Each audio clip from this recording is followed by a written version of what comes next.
Every single person who has ever opened Minecraft for the first time has done the exact same thing. They spawn into a world they don't recognize. No map, no instructions, no idea which direction to walk. An empty landscape stretching out in every direction, and the quiet realization that absolutely nothing has been prepared for them. You spawn with nothing every single time, no matter who you are. And I want you to sit with that for a second, because I think that's the first thing Minecraft is actually telling you about your life. That nobody, and I mean nobody, gets a head start in the way you think they do. The guy you're comparing yourself to, the one who seems further along, the one whose life looks more put together. He spawned into the same empty world you did. He just started punching trees earlier. And speaking of punching trees, this is the part of Minecraft that nobody talks about, but everyone has to do. Before you build anything, before the house, before the tools, before any of the good stuff, you have to punch trees with your bare hands like an absolute idiot until you have enough wood to make something slightly less pathetic than your bare hands. It looks stupid. It feels stupid. You're standing in a field hitting a tree with your fist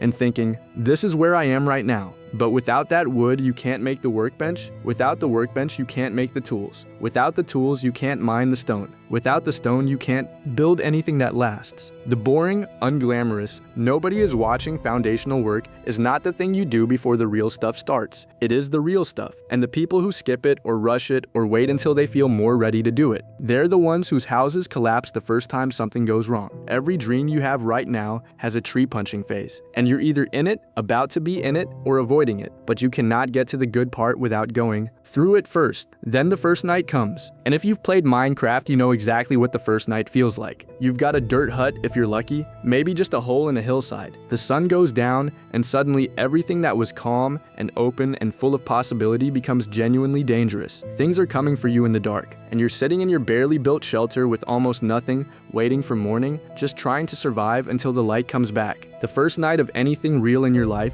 feels exactly like that. In the first month of building the channel when nobody is watching, the first few weeks of the new job when you don't know what you're doing, the first stretch after a breakup when the world feels emptier than it did before. The beginning of any real attempt at change. It's always the first night, it's always darker and scarier and more uncertain than you thought it was going to be. And the only thing that gets you through a Minecraft first night is the same thing that gets you through a real one. You stay in the shelter, you don't go outside, you wait for morning. Not forever, just until the light comes back. Because it always comes back. Morning always arrives. And when it does, the world is exactly the same world it was, but now you can see it clearly again. Here's the Minecraft mechanic that I think explains more about real life than anything else in the game. Diamonds. Diamonds in Minecraft are not found near the surface. They are not sitting somewhere convenient where anyone can just stumble across them without much effort. They are deep underground. Level 12 specifically if you know the game, which means to get them you have to go further down than feels comfortable. Further than most casual players ever bother to go. Into the dark parts of the map where the dangerous things are. Where it's easy to get lost, where you can fall into lava and lose everything you've built up if you're not careful. And most people never get there. Not because they can't, but because the surface feels safe enough. The surface has enough resources to survive. You can build a decent life on the surface without ever going deep enough to find what's actually valuable. But decent and diamond are two very different things. The life you actually want, the version of yourself you keep imagining, the things you keep telling yourself you're going to build one day.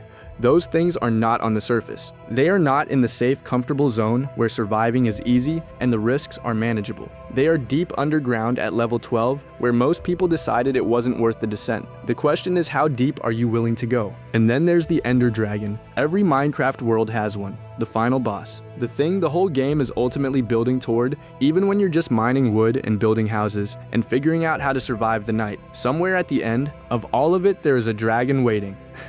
And here's what I want you to understand about the Ender Dragon. You don't fight it on day one. You can't. You don't have the tools, the armor, the experience, or the understanding of the game that the fight requires. You have to build toward it, slowly, through all the unglamorous early work and the terrifying first nights and the deep underground mining and the countless small decisions that compound into something strong enough to take on the hardest thing the world has to offer. Your Ender Dragon is whatever the biggest thing in your life is, the thing you're ultimately building toward, the version of your life that requires everything you're currently going through to prepare you for it. And the reason most people never reach it isn't because the dragon is too strong. It's because they got comfortable somewhere in the middle, they built a nice enough house on the surface, found enough resources to feel okay, and decided that was probably enough. that the dragon could wait. Maybe they'd get to it eventually. Eventually, it never comes in Minecraft, and it doesn't come in real life either. You spawned into this world with nothing, same as everyone else. Same empty map, same trees to punch with your bare hands before any of the good stuff was possible. The only difference between the people who find the diamonds and the ones who stay on the surface is how deep they are willing to go. And the only difference between the people who face the Ender Dragon and the ones who never get there is whether they kept building when the comfortable thing would have been to stop. You're not behind, you're just still in the early game. Keep building.